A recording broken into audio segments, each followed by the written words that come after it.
यदि मैं आपसे पूछूं कि कौन सा एक शस्त्र है सबसे पावरफुल है, सबसे मजबूत है, दृढ़ है, शक्तिशाली है, तो आप क्या बोलेंगे?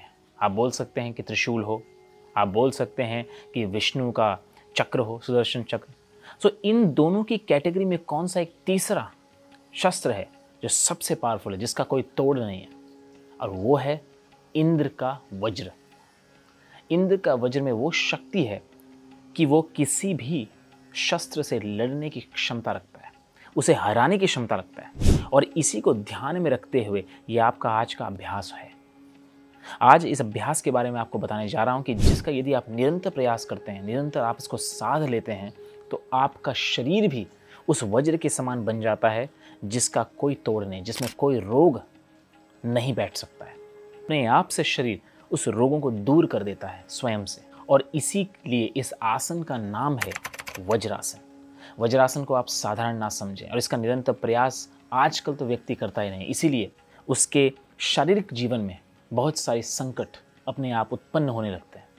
आज मैं वज्रासन की कुछ तकनीक के बारे में आपको बताने जा रहा हूं कि जिसका यदि आप निरंतर पालन करते हैं और उसी तकनीक से पालन करते हैं, जिसमें मैं बताऊंगा आपको कुछ वेरिएशन इसमें बताई जाएंगी, क्योंकि इसको करने के कई तरीके हैं, अलग अलग लक्ष्य के अनुसार इसको करने के कई तरीके हैं।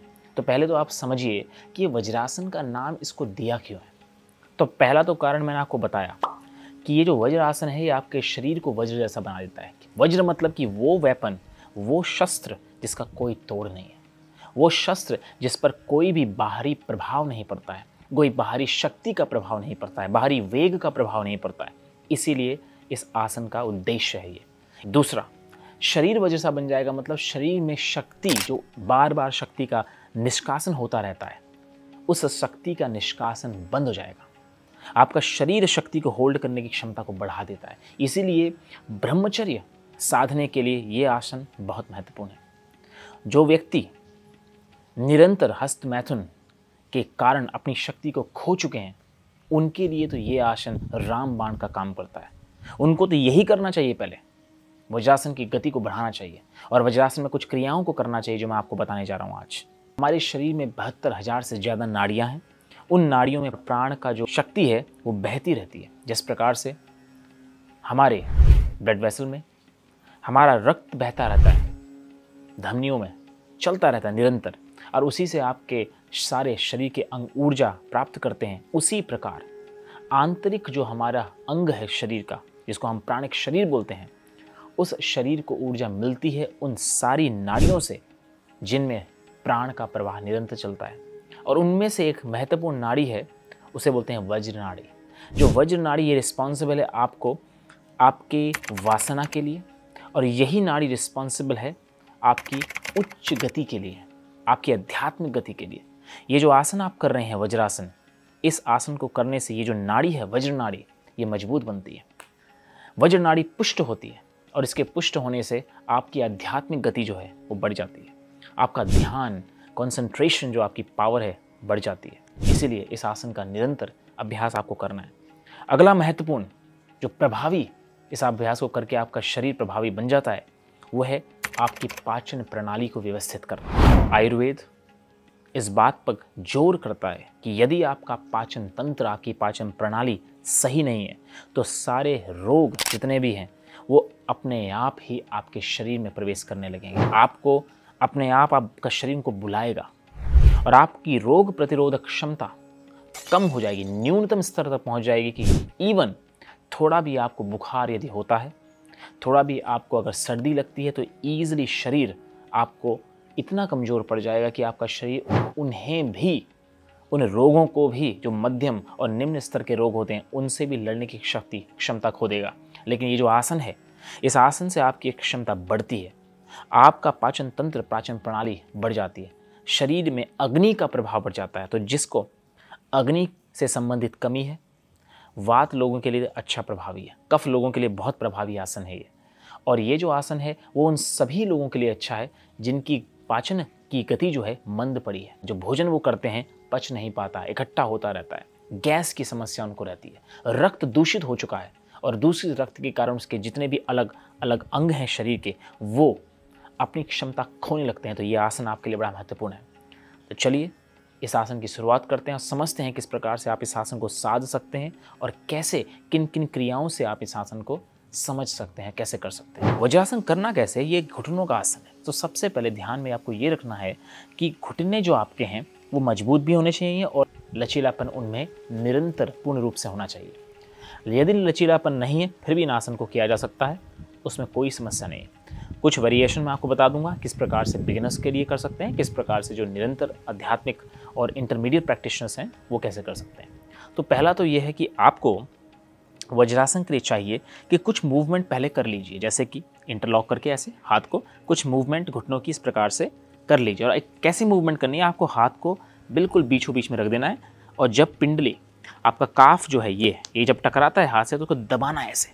अब इसको दबाने से होगा क्या कि आपकी जो घुटना है ये इसका लचीलापन बढ़ जाता है, इसकी गति बढ़ जाती है। जब आप दबाते हो, प्रेशर बनाते हो उधर, तो यहाँ पे जो रक्त का संचार है धीरे धीरे बढ़ने लगता है, उसकी गर्मी बढ़ने लगती है, जिससे कि जब आप बैठते हो वज्रासन में थोड़ा आसान हो जाता है। और अधिकतर तो लोगों को यही समस्या आती है कि जब वो बैठते हैं तो पहले ही बैठने के समय ही उन्हें जोर लगने लगता है, इधर दर्द होने लगता है। तो ये जो दर्द आपको होता है इस मूवमेंट से, ये जो आपको बता रहा हूँ मैं भी, इससे दूर होगा। दबा के और फिर रिलीज करके, फिर पूरा सीधा करके, दबा के फिर रिलीज करके, इस प्रकार से आपको कर लेना है और यही इसे दोहरा लेना है इसी प्रकार से। इसके बाद क्योंकि इस आसन में आपको एंकल, ये जो आपका एंकल है इसको भी आप यूज़ करते हो, इसको प्रेस करते हो, तो इसके लिए आपको या तो आप पैरों से ही इसको ऐसे कर लीजिए फुल स्ट्रेच करके, या सीधा भी कर सकते हैं, किसी भी प्रकार से आप स्ट्रेच करके इसको कर लीजिए, या फिर हाथों से भी रख कर इसको स्ट्रेच कर सकते हैं ऐसे। तो कम से कम 5 से 10 बार इस प्रकार से खींच लीजिए, ऐसे फिर ऐसे, इस प्रकार से। इससे क्या होगा कि आपका जो शरीर है, आपका जो पैर हैं आपके, वो थोड़े लचीले बन जाते हैं, उनमें गर्मी बढ़ जाती है, रक्त का संचार अच्छा होता है, तो जिससे कि जब आप वज्रासन की पूर्ण स्थिति में आते हैं तो आप पहले ही समय में आपको दर्द नहीं होगा। तीसरा जो बहुत महत्वपूर्ण है उसके लिए, ये उन व्यक्तियों के लिए है जो वज्रासन में लंबे कर तो सकते हैं लेकिन लंबा बैठने में उनके पैर सो जाते हैं। अब इसके लिए क्या करना है आपको, पैर सोता ही इसलिए है कि रक्त का संचार उसमें कम हो चुका है। तो वज्रासन करने से पहले आपको करना क्या है कि आपको अपने पैरों की थोड़ी सी स्ट्रेचिंग कर लेनी है। देखिए इस प्रकार से झुक के थोड़ा स्ट्रेच कर लेना है, लचीलापन बढ़ेगा, रक्त का संचार अच्छा होगा, तो वज्रासन में बैठने, लंबे समय तक बैठने की आपकी क्षमता बढ़ जाती है। तो कुछ समय तक स्ट्रेच कर लीजिए। वज्रासन का आजकल सबसे महत्वपूर्ण जो उपयोग जो हमें मिलता है वह है भोजन को, पाचन शक्ति को बढ़ाने में। तो भोजन के बाद तो कर ही लेना चाहिए हर व्यक्ति को, रोग दूर हो जाएंगे आपके। और रात्रि के भोजन के बाद कम से कम 10 से 15 मिनट वज्रासन का अभ्यास हर व्यक्ति को अपने जीवन में उतारना चाहिए। ठीक है, तो चलिए अब इसको हमने दबाया, पूरा स्ट्रेच किया। अब इसके बाद अब आपको आना है अपने कैट पोजीशन, मार्जरी आसन में, जिसमें आप थोड़ा सा क्रॉस लेग बना के इस प्रकार से आ जाइए ऐसे। अब ये जब आएंगे आप तो आपको क्या करना है, देखिए पीछे से, अब आपको यहाँ पे इन दोनों पैरों को, उनकी अंगुलियों को इस प्रकार से लगा लेना है। यदि आप अभ्यास आसन का कर रहे हैं तो ये ऐसे जुड़े रहेंगे। यदि प्राणायाम के समय इस आसन का उपयोग करते हैं तो राइट जो आपका अंगूठा है इस प्रकार से ऊपर लॉक हो जाएगा, इधर ये इस प्रकार से बैठा जाएगा। क्योंकि आसन का अभ्यास है तो ऐसे जोड़ के और फिर इस प्रकार से ये बैठना है इसमें। लेकिन बैठने में एक समस्या आपको ये आएगी कि आपका तुरंत दर्द चालू होगा। तो आपको करना क्या है, इस आसन में बैठने से पहले अपने, जैसे मैंने इस साइड से इसमें बैठा, देखिए अब आपको इस प्रकार से अपनी अंगुली से स्किन जो आपकी है ऊपर के तलवों की इस प्रकार से घुमा लेना है बाहर ये, और ऐसा ही दोनों हाथों से दोनों पैरों के लिए करना है आपको। तो दोनों इधर कर लिया और दोनों तरफ से देखिए ये ऐसे स्किन को ऐसे घुमा लिया ऐसे, और इस प्रकार से राइट से भी इसी प्रकार से घुमा लेना है। अब जब आप इसमें बैठेंगे तो देख पाएंगे कि आपका जो बटक्स है वो दोनों हील्स के मध्य में, देखिए ये तो दोनों हील्स हैं आपके, इन एड़ियों के मध्य में आपका ये कूल्हा आना चाहिए। ये जो हील है ये साइड में आपको बाहर की तरफ इस प्रकार से निकाल लेना है। ये देखिए अब ये जो पिंडली है इस पिंडली को भी आपको थोड़ा सा साइड में झुककर, राइट में झुककर इस पिंडली को भी थोड़ा सा बाहर निकाल लीजिए। जिससे क्या होगा, प्रेशर कम हो जाएगा, तो जल्दी से पैर सोएगा नहीं आपका। नहीं तो क्या होगा, यदि आप इस पिंडली को अंदर दबाते हैं और फिर आप बैठते हैं तो आपका कुछ सेकेंड बाद ही पैर सोने लग जाएगा, या फिर आपको तीव्र उत्तेजना होगी इस पोस्चर को, इस आसन को छोड़ने की।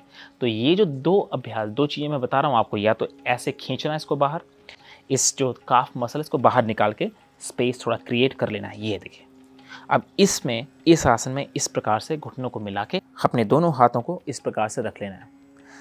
यदि आप इस आसन का उपयोग भोजन को पचाने में करते हैं, भोजन करने के बाद इस आसन को कर रहे हैं, तो फिर तो आदि मुद्रा का अभ्यास इस प्रकार से रहेगा आपका। इस आसन में और इस मुद्रा में रखकर कुछ समय तक बैठेंगे। और यदि केवल ध्यान का अभ्यास चल रहा है तो हाथों को इस प्रकार से ऊपर रखते हुए या फिर कोई मुद्रा, हस्त मुद्रा बना के इस प्रकार से ध्यान का अभ्यास आपका होगा। अब प्रश्न आता है कि हर कोई व्यक्ति इस आसन में लंबे समय तक नहीं बैठ सकता है, तो लंबे समय तक बैठने की क्षमता को कैसे बढ़ाया जाए। पहला तो है निरंतर रूप से अभ्यास को करिए, क्षमता बढ़ेगी। दूसरा है, यदि आपको दर्द होता है, एंकल में सबसे पहले दर्द होगा आपको, तो करना क्या है, आप कोई एक टावल ले लीजिए, आप कोई बूस्टर ले लीजिए। अगर कुछ आपके पास नहीं है तो फिर आप इस प्रकार से अपने योगा जो मैट है या फिर कुछ भी है उसे फोल्ड करिए। अब इसके ऊपर अपने एंकल्स को रख लीजिए। अब इस प्रकार से इस आसन में आपको बैठना। इससे क्या होगा कि एंकल्स में जो दबाव पड़ रहा था वो दबाव थोड़ा सा कम हो जाएगा। अब आप लंबे समय तक बैठ सकते हैं। थोड़ा आपका जो गति है, आपकी जो क्षमता है थोड़ी बढ़ जाएगी। जैसे 10 सेकंड जो बैठ सकते थे वो 15 से 20 सेकंड बैठ सकते हैं। अब ऐसे करते करते करते अब इसको धीरे धीरे खोल के फिर बैठना चालू करेंगे, तो जितना वो ऊंचाई थी उसको धीरे धीरे कम करते रहेंगे। इस प्रकार से आप अपने जो क्षमता है आपकी उसे बढ़ा सकते हैं। अब किसी व्यक्ति को घुटनों में दर्द होगा, एंकल में नहीं होगा, घुटनों में दर्द होगा, उनके लिए क्या करना है, उनके लिए ये जो मैट है, एक और मैट लेकर अपने बटक्स के बीच में इधर यहाँ पे रख कर फिर बैठ जाना है। इससे आपके घुटनों का जो प्रेशर है कम हो जाएगा। अब दोनों को भी कर सकते हैं, आप नीचे का भी पैर लगा सकते हैं, ऊपर का भी, तो प्रेशर कम होगा। आप बिल्कुल स्पाइन को सीधा करते हुए ध्यान की मुद्रा में बना के बैठ के ध्यान करेंगे। मुझे आशा है कि आप समझे होंगे और आप जान पाए होंगे कि क्यों आपको करना चाहिए। इनका अभ्यास निरंतर कीजिए और वो सारे सिद्धि प्राप्त कीजिए जो हमारे योगियों ने पुस्तकों में छोड़ के गए हैं। आज की वीडियो के लिए धन्यवाद। इस वीडियो को शेयर कीजिए और लोगों तक पहुंचाइए जिससे कि उनको भी लाभ हो। दोबारा से नई वीडियो में मिलेंगे, तब तक के लिए धन्यवाद। नमस्ते, हरिओम।